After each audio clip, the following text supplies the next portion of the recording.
Hi, I'm William, and this is Foil. Yeah, it's been a while, and I'm back. I've lost 2 cameras in the process. If you're wondering what happened to my shorts feed, well, 2 cameras have died, and replacing them is not so easy on a fixed budget. So there's that. Anyway, that hasn't stopped me from riding. And honestly, I've been doing a lot of terrible riding. I've picked up the Parawing, and so I'm going to talk a little bit about my Parawing experience. I'm going to talk a little bit about Axis, some straps. Not a huge subject, but still great straps. I want to talk about them a little bit. And I also want to get into this right here, which is the EVO performance motor from Manta. Game changer, maintenance-free, high-power motor. Pretty amazing. So without further ado, I want to actually, before we start, let me thank Unifoil. They provided me with the Parawing to experiment with a foil assist. I don't think they realized what they got into. I didn't realize what I got into. So I put a few holes in it. I patched them up. I've chopped up the bridle. We'll talk about that a little bit. And we'll talk about whether it's worth it or not to Parawing or wing with the new foil assist kits that are coming out. All right, so let's get into it. Let's start off with the EVO motor. If you're following me, when I first got this, I posted a lot of videos, and I think the one thing a lot of people are keying in on, it's nice, but wasn't exactly what attracted me to this motor. It's maintenance free. It's an in runner, meaning the shaft spins the prop on the inside of the motor rather than the entire outside of the motor spinning with the prop. So you get lower drag, you get higher performance, higher torque, and it's pretty efficient. So pair it with a flow and you're getting, roughly an hour and a half run time with a lot of power and speed. Not really that much extra weight, all said and done. And now you stack that with the flow and it starts to get a little heavy. It's nowhere near what an EVO was. And this EVO motor, the EVO performance motor, and flows or the EVO kit, they're actually placing well in E-foil contests, in E-foil races. So that'll give you the kind of idea, but you can see in my videos, sort of the pull power. When I botch a jump, it will dig me out from the board being completely submerged back up and ride off. So I can make bigger mistakes and still look like I know what I'm doing, which is perfect for me because that means I'm landing and riding away from a lot more, say 360s, some of the harder maneuvers, some of the stuff that's a little bit harder to get perfect before you're touching down in water. This helps out. It also helps get you on foil on a very tiny board, on a tiny foil. So you can ride with speed on some pretty small foils, small boards without all the extra headache. That being said, you got to be careful. Anytime you are riding on a small board, you're putting yourself closer to a prop. So if you're going to do this, just make sure you stay smart about riding with a small board if you go that route, because it can quickly get out of hand if you don't do this correctly. So watch out for the prop. Enter the board with the controller locked and from the side, and that will help. If you're using a wing or a Parawing, make sure you grab onto the front of the board so it doesn't go shooting out, putting you right back into the way of the motor.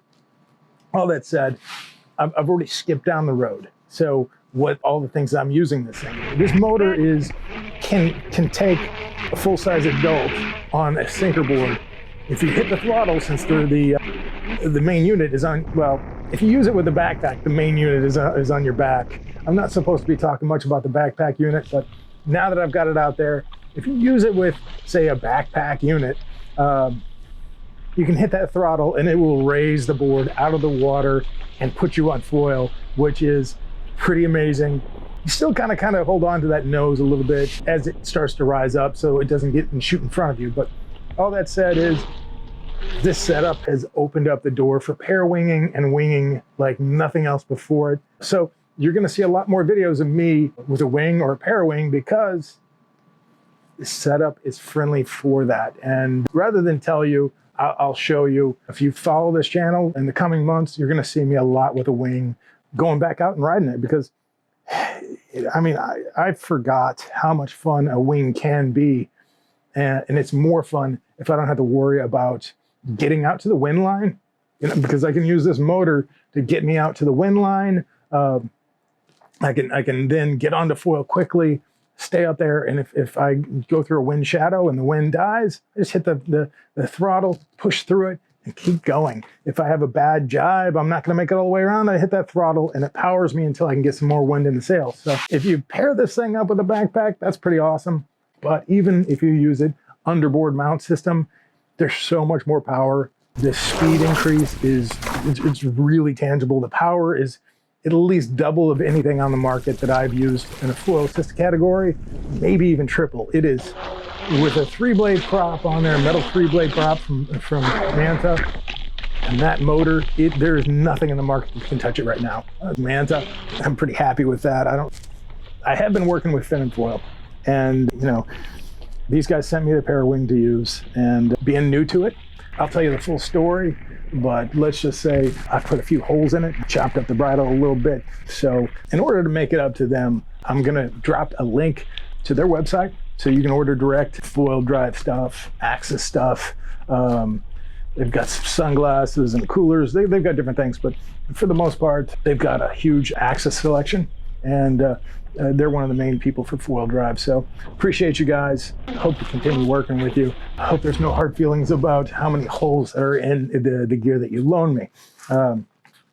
That being said, I have been using a backpack system to learn how to parawing, and it has been great. In a very short time, I've learned how to fly the parawing. I'm doing jibes now with it within a few sessions. I can tell you the first few sessions, I've learned a lot. It's been kind of painful, frustrating. It's not an easy sport, but here's what I picked up. They've loaned me a Fly Surfer POW and 4-meter, and I don't have any frame of reference compared to anything else, but I've had a lot of fun on this thing. It seems super fast. Once you get going, it feels like you're flying a kite. It has that kind of locked in feeling. As you're getting it going, it can be sort of a scramble and frustration, but I've learned how to now that I've kind of destroyed this parawing, I've learned how to get it going from a sunken, say 44 liter straight to parawing and up. And so that being said, I'll give you a few tips that I've learned along the way. Biggest tip is find Foil Rat on YouTube, because I've watched him quite a bit, and he's got some really great parawing advice. Fly Surfer POW in particular, they don't have colored lines, different colored lines. They only have hunter orange lines. And so I've heard some complaints, but honestly, it's pretty easy to see which ones are top lines. What I like about this parawing is the leading edge is one color.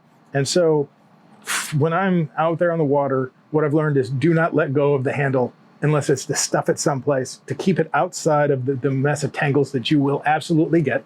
And what I've figured out with this one is it has a single color on the leading edge. And what I'll do is I'll accordion up the leading edge, I'll hold it up, and I'll let all the water drain out. Then I'll bundle it up, and then I'll place the handle on top of it and shove it into my vest.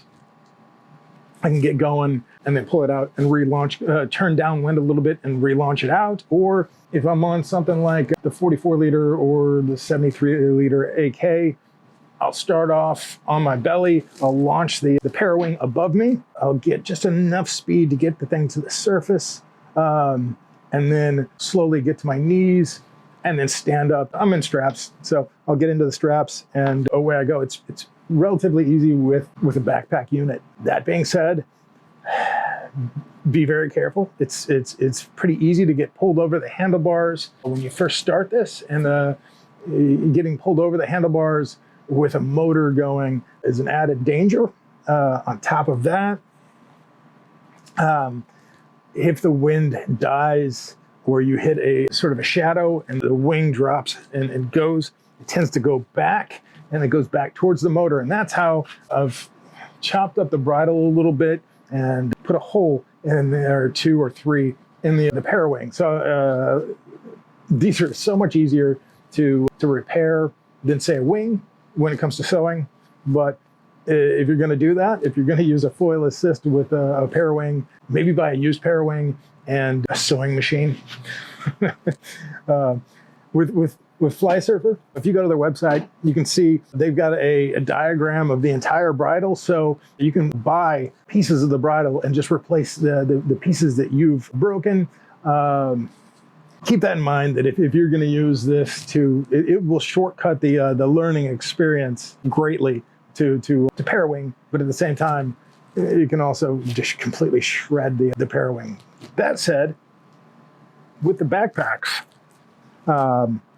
winging is now come back for me, because it was a pain to try to remove everything to go winging, pull the stuff off the mast and take go find the bolts for the right size, for going from foil drive or Manta to just a mast straight attachment. It was kind of a pain. Well, with the backpacks, all that stuff's removed. It's pretty light at the board.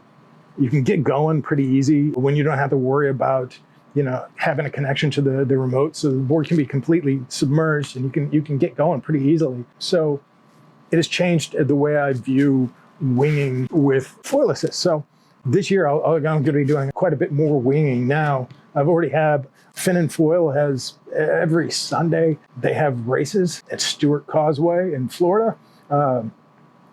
And I've now started showing up for those. Now I'm not racing because I haven't winged in like 2 years. So just getting my sea legs back. But I will probably be going down there to support those events on days when there's expected wind. I'm going back to Fort Pierce as it gets windier during the winter here. So look forward to some videos from those two locations. And with a wing, that'll be new. I found that 2 years on an assist has changed my wing style substantially, but it's added a few new tricks. So it should be fun. What else do we got?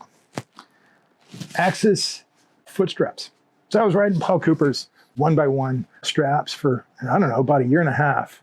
And finally I wore one of them out to where I just needed to be replaced. And Paul wasn't really producing a whole lot of straps when I needed one. So Fin and Foil gave me some Axis straps. And I had spoke to Axis a long time ago about these straps when they first started playing with this idea of reinforced foam straps. And I was asking for them a long, long time ago. And I finally got my hands on them. And I love them. They're soft, comfortable. They don't jack up my foot. So like, if I have regular foot straps, they tend to just wear into my foot because I'm on foil for so long at a time. The soft bone helps. It shapes to your foot. The way you sort of, the way you ride, the foil, the strap eventually kind of curves to that, and it did it right away. So my feet are comfortable where they need to be, and it's reinforced so it won't rip. Because the foam straps is not a new idea, but the reinforcements, that's something that's just started coming along with a couple different manufacturers. So they're lightweight and comfortable, perfect. So Axis and Foil, thanks for those straps. They're amazing.